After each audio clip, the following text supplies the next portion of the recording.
तो कहानी की शुरुआत में हम एक सफेद कपड़े वाली लेडी को देख पाते हैं जो कि एक लाइट शॉप के बाहर खड़ी हुई थी। वो अंदर झांक रही होती है लेकिन वो शॉप के अंदर नहीं जाती। हम नोटिस कर पाते हैं कि उस शॉप के अलावा इर्द गिर्द हर जगह घुप अंधेरा होता है। खैर इसके चलते अब वो अंधेरी गली में ही कहीं चली जाती है। जिसके बाद आगे हम बस के अंदर ह्यूनमिन नाम के एक आदमी को देखते हैं जो कि अपने काम से वापस आ रहा था। अब जब वो बस से नीचे उतरता है तो उसके ठीक सामने बस स्टॉप की ही एक बेंच के ऊपर वही लेडी बैठी हुई थी जो कि शॉप पर थी, जिसका नाम असल में जियोंग होता है, जो कि थोड़ी सी क्रीपी, परेशान और बहुत ही अजीब सी लग रही थी। लेकिन अभी के लिए ह्यूनमिन उससे कोई बात नहीं करता और अपने घर की तरफ चला जाता है। जिसके अगले दिन जब वो फिर से काम से वापस आता है तो वापस बेंच पर जियोंग बैठी हुई थी और आज उसके पास एक सूटकेस भी था। लेकिन आज भी ह्यूनमिन उसको इग्नोर करके आगे बढ़ने लगता है। पर तब जियोंग बेंच पर अपनी फिंगर से टैप टैप करती है। लेकिन वियर्ड बात ये होती है कि वो अपनी उंगलियों से ऐसा कैसे कर पा रही थी। अगर आप अपनी स्किन से ऐसा करोगे तो ये करना बहुत ही ज्यादा इम्पॉसिबल है। इतनी तेज आवाज आना बिल्कुल नेक्स्ट टू इम्पॉसिबल थी। पर फिर भी ह्यूनमिन वहाँ से चला जाता है। अब तीसरे दिन भी सेम चीज होती है और जियोंग वापस से आज बेंच पर ही बैठी थी और इस बार ह्यूनमिन खुद को कंट्रोल नहीं कर पाता और जियोंग से वहाँ पर बैठे रहने का कारण पूछता है। साथ ही साथ वो उसको बताता भी है कि जिस बस के अंदर वो आया है वो वहाँ पर आखिरी बस थी और आसपास कोई टैक्सी भी नहीं चलती। और यही बताते हुए ह्यूनमिन ने अपने फोन को जियोंग को देने की कोशिश करी थी ताकि वो कॉल करके कैब को बुक कर ले या फिर अपने किसी घर वाले को वहाँ पर बुला ले। अब इसी दौरान ह्यूनमिन ये भी नोटिस करता है कि उसका जो फोन था ना वो टूट गया था। उसकी स्क्रीन क्रैक हो रखी थी बट वो चल रहा था और ये देखकर वो काफी शॉक्ड हो जाता है, जिसके बारे में उसे रास्ते में पता ही नहीं चला। खैर अभी के लिए जियोंग कुछ खास रिस्पॉन्स ना करते हुए ह्यूनमिन से बस इतना पूछती है क्या वो उसको जानता है। ये बात सुनने के बाद ह्यूनमिन को कुछ भी समझ नहीं आता कि वो इसका क्या जवाब दे, लेकिन वो चुपचाप वहाँ से जाने लगता है। खैर अगले दिन अब जब वापस से ह्यूनमिन अपने काम से वापस आ रहा होता है तो वहाँ पर बहुत तेज बारिश हो रही थी और आज भी जियोंग ऐसी बारिश में उसी सेम स्पॉट पर बैठी किसी का इंतजार कर रही होती है। ये देखकर तुरंत ही ह्यूनमिन अपने अम्ब्रेला से उसको कवर करता है और बताता है कि उसका घर पास में ही है, तो जियोंग ये अम्ब्रेला रख सकती है और वो खुद भागकर घर चला जाएगा। लेकिन इस बार भी जियोंग का सेम सवाल रहता है कि क्या वो उसको जानता है और इस बार ह्यूनमिन हाँ बोल देता है और उसको याद दिलवाने की कोशिश करता है कि उसने पिछले दिन ही उससे बात करी थी। उसे ये सब सोचते हुए काफी ज्यादा वियर्ड सा भी लग रहा था।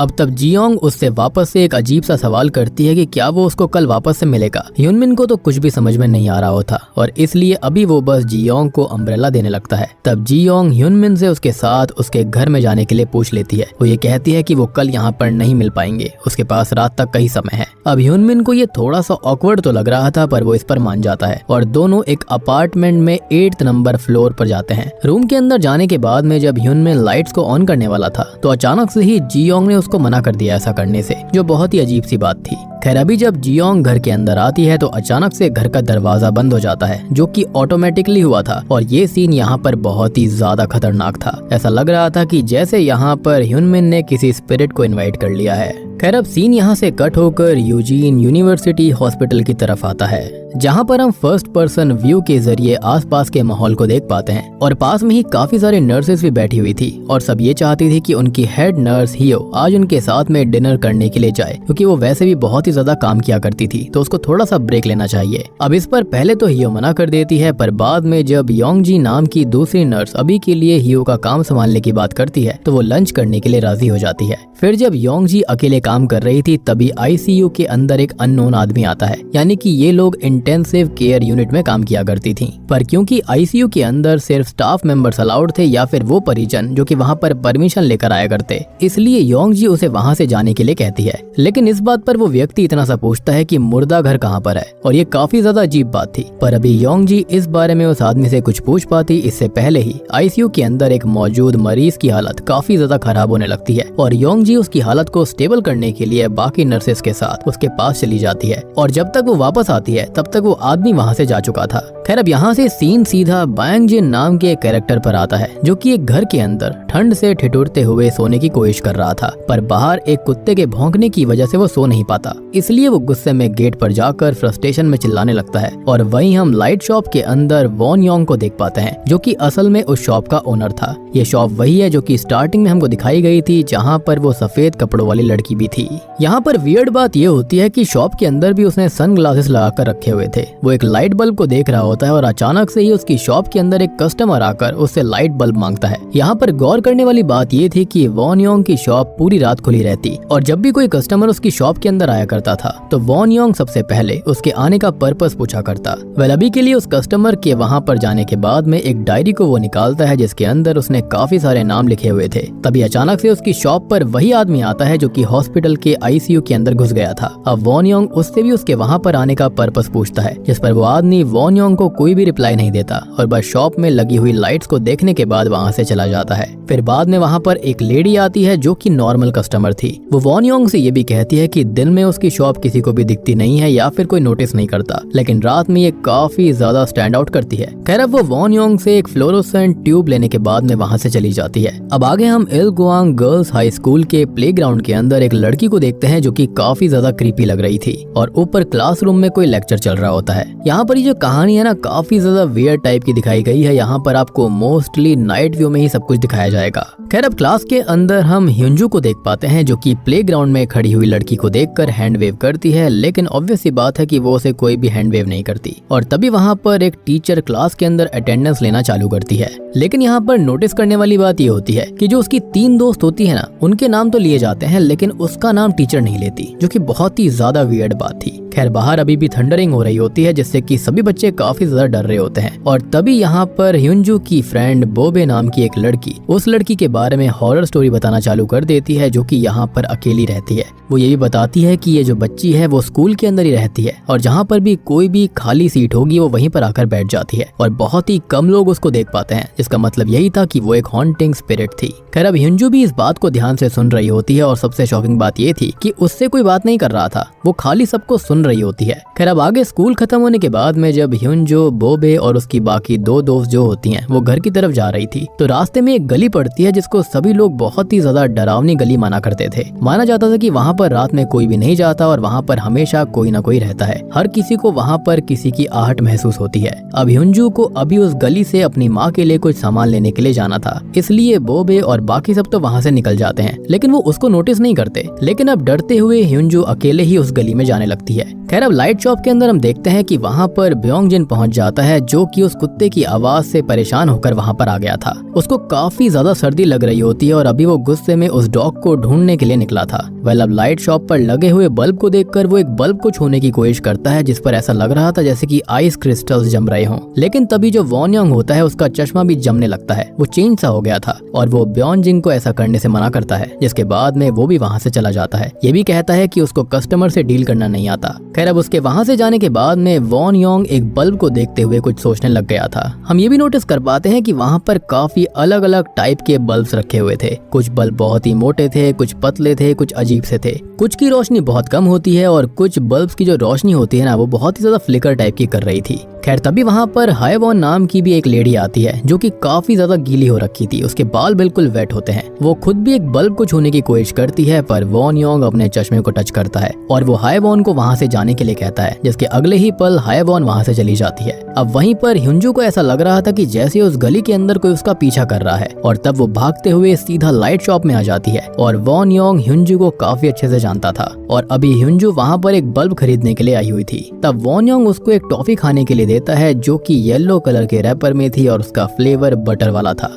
ह्युंजू यहाँ पर वॉन योंग से ये कहती है कि वो उसके लिए टॉफी का हमेशा रैपर ओपन करके क्यों देता है, तो वो ये कहती है कि वो कोई बच्ची नहीं है, लेकिन ऑब्वियसली यहाँ पर वॉन योंग के लिए वो बच्ची थी। जिस पर वो उससे ये पूछती है कि उसको वो बच्ची क्यों लगती है, तो वो बताता है कि उसकी भी एक बच्ची हुआ करती थी, जिसके चलते उसे उसकी याद आती है। और एक और इंटरेस्टिंग बात ये थी कि उसने अपने गले के अंदर एक लॉकेट पहना हुआ था और ये बच्चों का ही लॉकेट था और इसलिए वो उसको बच्चा ही समझा करता। खैर तब हम ह्युंजू की बातों से जान पाते हैं कि असल में वो लॉकेट उसके पिता ने उसको दूसरे शहर कमाने जाने से पहले दिया था और उनकी आखिरी निशानी के तौर पर ह्युंजू के पास वो है, क्योंकि तब तक वो वापस नहीं आए थे। अब ह्युंजू ने हमेशा की तरह टॉफी रैपर की एक बटरफ्लाई बनाकर वॉन योंग को दे दी थी, जिसको वॉन योंग फिलहाल अपने पास रख लेता है। तब ह्युंजू उसकी एज के बारे में पूछती है, जिस पर वॉन योंग बस इतना कहता है कि वो काफी बड़ा है, इतना तो है कि हाँ उसकी एक बच्ची हो सकती है। खैर तब हम टेबल पर पड़े हुए एक आईने में देखते हैं कि वॉन योंग बहुत ही ज्यादा बूढ़ा व्यक्ति है, लेकिन वो बाकी सबको जवानी दिखाई देता है, जो कि उसको अपने आप में ही एक मिस्टीरियस पर्सन बना देता है। साथ ही साथ यहाँ पर वो बहुत ही अजीब हरकतें भी किया करता था। खैर अभी ह्युंजू जो होती है वो वॉन योंग को उसको अपने साथ गली में हुई चीज बताती है। उसे ऐसा लग रहा था कि जैसे उसका कोई पीछा कर रहा था। इनफैक्ट उसने किसी को कॉर्नर पर देखा भी था, जिसको सुनने के बाद में वॉन योंग अचानक से थोड़ा सा सीरियस हो जाता है और वो ह्युंजू को समझाता है कि उसके पास एक स्पेशल गिफ्ट है जिसकी मदद से वो स्ट्रेंजर्स को देख सकती है,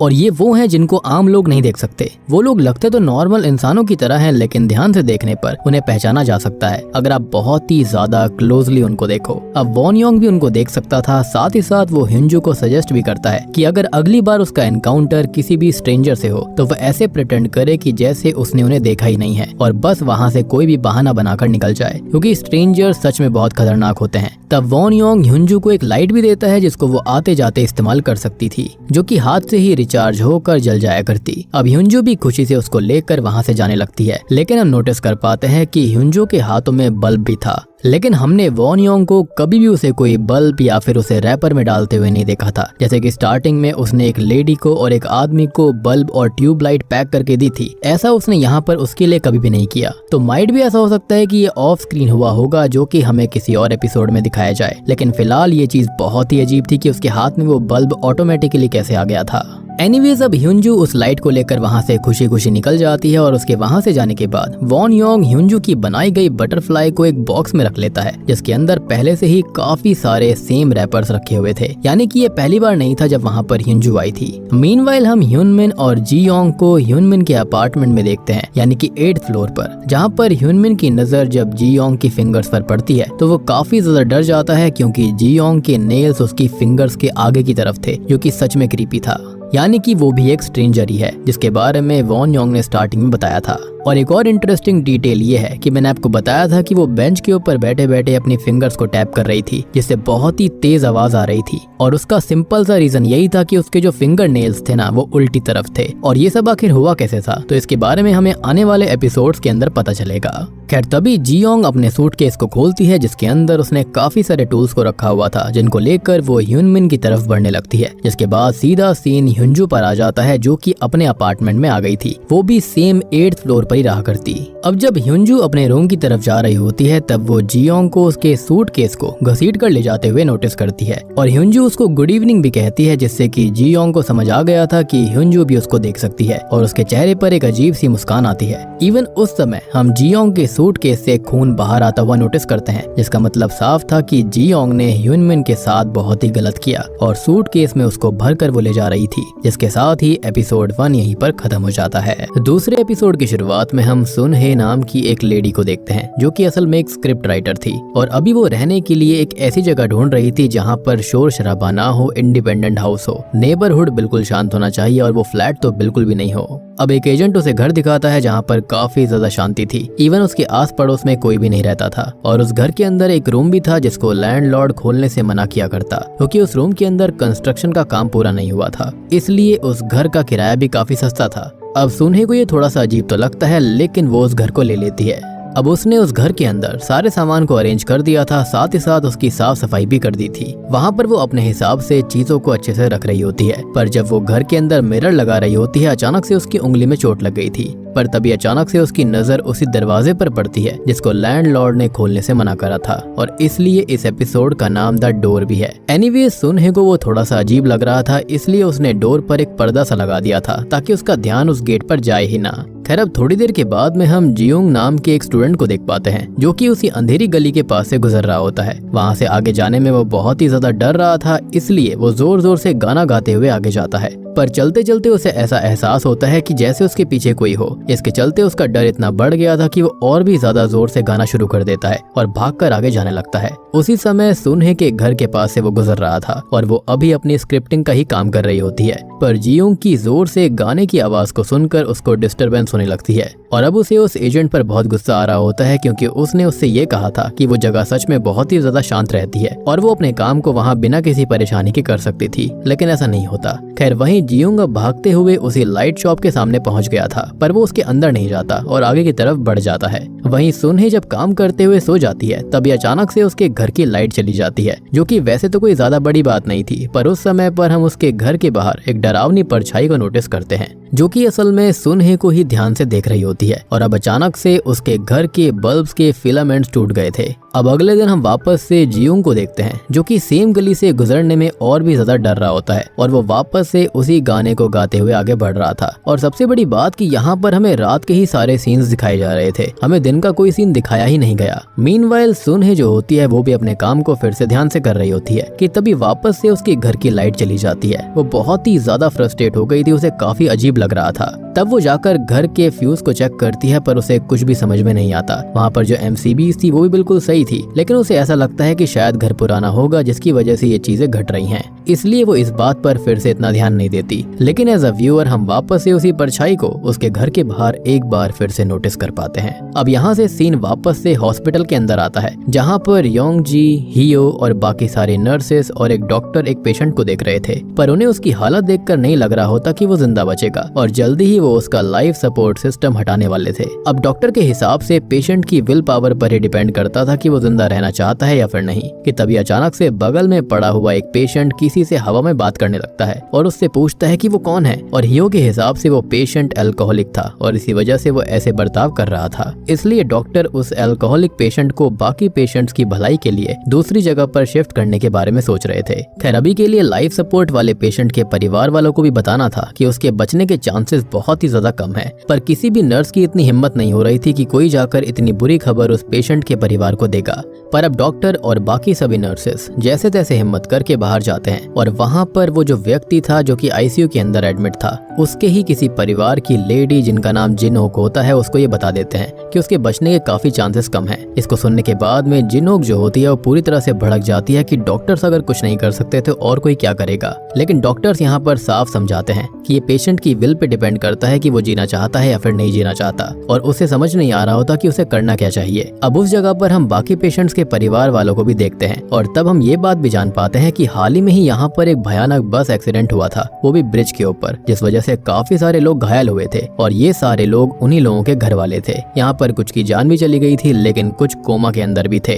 वेल अभी के लिए नर्स योंग जी जो होती है वो जिनहोक की हालत को देखकर बहुत ही ज्यादा इमोशनल हो जाती है और सीधा वॉशरूम में जाकर कुछ सोचने लगती है। अब तभी बाहर से उसको किसी लेडी की आवाज आती है जो कि उससे ये पूछती है कि अगर पेशेंट का जिंदा बचना उसकी विल पावर के ऊपर ही डिपेंड करता है तो डॉक्टर्स का काम क्या है। और उस लेडी की आवाज में शिकायत और गुस्सा साफ साफ नजर आ रहा था। अब योंग जी जो कि खुद एक नर्स है, उसे भी ये सारी बातें समझ में नहीं आती थी और वो खुद भी इसके बारे में जानना चाहती थी। और तभी हम ये बात जान पाते हैं कि असल में एक समय पर खुद योंग जी का एक बहुत भयानक एक्सीडेंट हुआ था जिससे उसके सर में बहुत गहरी चोट आई थी और अभी के लिए वो उन पेशेंट्स की हालत को देखकर समझ पा रही थी कि जब उसका एक्सीडेंट हुआ था और उसके बचने के चांसेस भी नहीं थे तो उसकी माँ को कैसा फील हुआ होगा। और तभी अचानक से ये लेडी कोई और नहीं होती बल्कि ये हाईवॉन होती है। जी हाँ, जिसको हमने स्टार्टिंग के एपिसोड में देखा था, जो कि वहाँ पर आई थी जिसके बाल बहुत ही ज्यादा गीले थे। वो अचानक से ही वॉशरूम के ऊपर से योंग जी को एक बात बोलती है, वो उसे हॉन्ट करती है और ये कहती है कि उसे उसको किसी भी हालत में बचाना होगा। और अब इसकी वजह से योंग जी काफी ज्यादा डर जाती है। पर तभी बाहर साफ सफाई करने वाली एक लेडी आ जाती है जिसके आने की वजह से वहाँ पर सब नॉर्मल सा हो गया था और अभी के लिए योंग जी थोड़ी सी नॉर्मल होती है और वहाँ पर अभी जो कुछ भी हुआ था उसके बारे में सोचते हुए चली जाती है। एनीवेज अब आगे वाला सीन जो होता है वो वापस से सुनहे पर शिफ्ट होता है जो कि नहा धोकर अपने बालों को सुखा रही होती है और ये उसका डेली सा रूटीन था। तब उसको लगता है कि जैसे कोई उसको देख रहा हो, पर अभी वो इस बात को इग्नोर करके वापस से अपने काम में लग जाती है। वहीं बाहर से जियोंग जो होता है वो अभी भी गुजर रहा था जो कि हमेशा की तरह आज भी काफी ज्यादा डरा हुआ था कि तभी उसकी नजर ह्युंजू पर पड़ती है जो कि अपने स्कूल से लाइट शॉप की तरफ जा रही थी। अब जियोंग को देखने के बाद में ह्युंजू डरते हुए वहाँ से भाग जाती है और हम जान पाते हैं कि असल असल में ये वही पिछले एपिसोड वाला सीन था जहाँ पर गली में आने के बाद में पहले ह्यूंजू को ये लग रहा था कि कोई उसका पीछा कर रहा है और वो कोई और नहीं बल्कि वो जियोंगी था और बाद में वो एक परछाई को देखकर वहाँ से भाग गई थी। दैट मीन्स की कहानी को अभी के लिए अलग अलग एपिसोड्स के अंदर डिवाइड कर दिया गया है, लेकिन फिलहाल के लिए हम अलग अलग कैरेक्टर के पर्सपेक्टिव से पर एपिसोड को देख रहे हैं। एनीवेज वहीं सुनहे अभी भी अपने काम में लगी हुई थी कि तभी अचानक से उसके घर की लाइट्स एक बार फिर से चली जाती है। तब सबसे अजीब बात ये होती है कि उसके पूरे घर की लाइट तो चली गई थी, लेकिन वो रूम जिसके अंदर उसे जाने से मना करा गया था उस रूम की लाइट्स अभी भी जल रही होती है। वहाँ से उसको एक टोन भी आ रही होती है। खैर अब वो सब देखकर सुनहे उस रूम का गेट खोलकर अंदर जाती है, जहाँ पर वैसे तो सब कुछ नॉर्मल था और उस रूम के अंदर एक बल्ब भी लगा हुआ था जिसकी रोशनी उस रूम से आ रही थी। वो काफी ब्राइट होती है। तब सुनहे उस रूम को बंद करके बाहर जाने लगती है। मीनवाइल हम जियोंग को देखते हैं जो कि डर के मारे गाना गाते हुए फिर से सुनहे के घर के बाहर से निकल रहा था, पर जैसे ही वो बल्ब को बंद होते हुए देखता है तो वो काफी डर जाता है क्योंकि ऐसा किसी और ने नहीं बल्कि यहाँ पर सुनहे ने किया था। अब इतने में ही फ्रस्ट्रेशन के चलते आज सुनहे ने भी खिड़की खोलकर जियोंग से पूछ ही लिया कि वो रोज इस समय पर इतना जोर से गाना गाते हुए क्यों जाता है। पर पता नहीं क्यों जैसे ही जियोंग की नजर सुनहे पर पड़ती है वो बहुत ही ज्यादा डरते हुए तुरंत ही वहाँ से भाग जाता है। वो बहुत ही ज्यादा चिल्ला रहा था। उसी दौरान हम उस रूम के अंदर लगे हुए बल्ब को देखते हैं जिसके स्विच को बंद करने के बाद भी उसके अंदर थोड़ी थोड़ी लाइट जल रही थी। मतलब ऐसा लग रहा था कि जैसे कोई चीज उस बल्ब को ऑन रखने की कोशिश कर रही हो। अब अगला सीन हाई स्कूल का होता है जहाँ पर सबकी क्लास पूरी हो जाती है तो बोबे और उसकी दोस्त जो होती हैं वो घर जाने लगती हैं, लेकिन उसी दौरान उनकी एक दोस्त उत्तमा क्लास के अंदर ही सो गई थी। लेकिन बोबे और बाकी सब उसको उठाने की कोशिश नहीं करते और वहाँ से चले जाते हैं। ह्यूंजू को ये सही नहीं लगता क्योंकि वो जानती थी कि रात में हाई स्कूल से घर जाने में कितना डर लगता है और इसलिए वो उत्तमा को उठाने की कोशिश करती है, लेकिन वो उसको उठकर एक नजर देखती है और ये कहती है कि वो कितनी सुंदर है और वापस से सो जाती है। उसका ये कहना था कि वो बस 10 मिनट और सोना चाहती है और इसलिए अब ह्यूंजू भी फ्रस्ट्रेट होकर वहाँ से निकल गई थी। वो आज वॉन योंग की दी हुई फ्लैश लाइट को लेकर वॉन योंग की लाइट शॉप की तरफ जाने लगती है क्योंकि उसको आज भी लाइट बल्ब चाहिए था। लेकिन तभी अचानक से उसको आज डरावनी गली के अंदर हाईवॉन मिल जाती है जो कि आज थोड़ा सा अजीब बर्ताव कर रही थी। और अब क्योंकि बारिश भी हो रही होती है तो ह्यूंजू उसकी हेल्प करने के लिए उसके साथ अपने अम्ब्रेला को शेयर करती है, पर जल्दी ही उसको हाईवॉन की बातों से ये समझ आ जाता है कि वो असल में एक स्ट्रेंजर है जैसा कि उसे वॉन योंग ने बताया था। इसलिए ह्यूंजू थोड़ा सा घबराने लगती है। लेकिन तभी अचानक से हाईवॉन के बाल बड़े होने लगते हैं। इवन उसका साइज और नेल्स भी काफी बढ़ गए थे, उसकी हाइट बढ़ गई थी, जिससे कि ह्यूंजू बहुत ही ज्यादा डर जाती है। पर जैसा कि उससे वॉन योंग ने कहा था कि अगर कभी वो कुछ भी सस्पिशियस देखती है तो उसे ऐसा प्रिटेंड करना है जैसे कि सब कुछ नॉर्मल हो और वहाँ से कोई बहाना बनाकर तुरंत ही निकल जाना है। और ह्यूंजू भी वैसा ही करती है कि उसकी माँ उसे बुला रही है, पर वो बहुत ही ज्यादा डरी हुई थी और अभी के लिए हाईवॉन अपने उसी जायंट शरीर से ह्यूंजू का पीछा कर रही थी। तब ह्यूंजू चिल्लाते हुए लाइट शॉप के पास आ जाती है और जैसे ही उसके चिल्लाने की आवाज को वॉन योंग सुनता है तो वो भी बाहर आकर सबसे पहले तो ह्यूंजू को वहाँ से जाने के लिए कहता है कि वो अपनी माँ के पास चली जाए। और जब हाईवॉन उसके पास भी आने लगती है तो वॉन योंग जो होता है वो अपना चश्मा उतार कर उसे वहाँ से जाने के लिए कहता है, जिससे कि अचानक से हाईवॉन वापस उसी गली में जाने लग गई थी। उसका साइज भी नॉर्मल हो चुका था और ये चीज बहुत ही ज्यादा वियर्ड होती है, यानी कि यहाँ पर ये जो वॉन योंग है वो कोई खास पर्सन जरूर है। अब तभी स्कूल के अंदर उत्तमा की आंख खुलती है तो उसके बगल में एक और लड़की बैठी हुई थी जिसके बारे में बोबे और ये सब स्टार्टिंग में डिस्कशन कर रहे थे कि वो लड़की कहीं भी आकर बैठ जाती है और उसको बहुत कम लोगों ने देखा है। वो उत्तमा से ये कहती है कि मैंने उसको देखा, क्या तुमने भी उसको देखा था? और मुझे ऐसा लगता है कि ये लोग ह्यूंजू के बारे में बात कर रहे थे क्योंकि उसको अभी तक क्लास के किसी इंसान से बात करते हुए नहीं दिखाया गया। इवन लोग उसको ऐसे ट्रीट करते हैं जैसे कि वो वहाँ पर हो ही ना। चांसेस तो ये भी हो सकते हैं कि वो खुद भी एक स्ट्रेंजर हो और उसको इस बारे में पता ही नहीं है।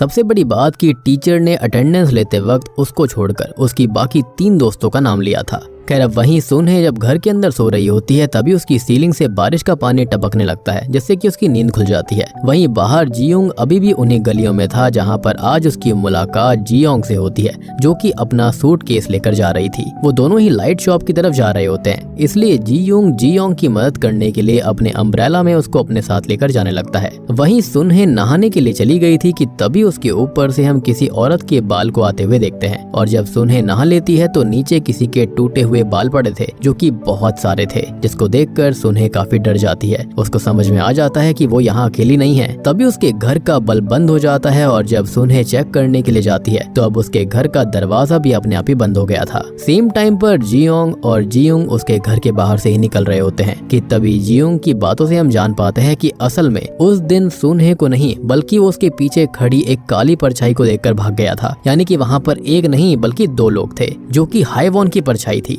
ये जानकर जियोंग कोई खास रिएक्शन नहीं देती। उसके हिसाब से हाईवॉन और सुन्हे किसी वजह से जुड़े हुए थे, वो दोनों साथ रह रहे थे। इवन अब तक घर के अंदर सुन्हे को भी हाईवॉन दिखाई देना चालू हो गई थी और उसे अब समझ आ जाता है कि उसके घर की लाइट बार बार हाईवॉन की वजह से जा रही थी। और ये एंटिटी जो है, यानी कि उसको ये नहीं पता था कि उसका नाम हाईवॉन है, लेकिन वो उसको एंटिटी कह रही थी और ये एंटिटी डार्कनेस में ही उसके साथ रह रही थी। और हम ये भी देख पाते हैं कि हाईवॉन लगभग हर समय उसके साथ घर पर हर पल में थी, जिससे कि वो काफी ज्यादा डर जाती है और घर से बाहर जाने की कोशिश करती है, लेकिन घर का लॉक भी नहीं खुलता और वो घर से बाहर नहीं जा पाती। इसलिए वो एक हथौड़ी की मदद से घर के दरवाजे के कांच को तोड़ देती है, पर उसके बावजूद भी वो वहाँ से बाहर नहीं निकल पा रही थी। अब उसके चिल्लाने की आवाज जियोंग और जियोंग सुन रहे थे कि तभी जियोंग जो होता है वो काफी डर जाता है, पर जियोंग घर के अंदर जाना चाहती थी और ये देखकर जियोंग उसे ऐसा करने से मना करता है। पर तभी जियोंग की नजर उसके नेल्स पर पड़ जाती है, जिसको देखकर वो बहुत डर गया था। और हम जानते हैं कि ऐसा क्यों था, क्योंकि जियोंग के जो नेल्स होते हैं वो उल्टे थे।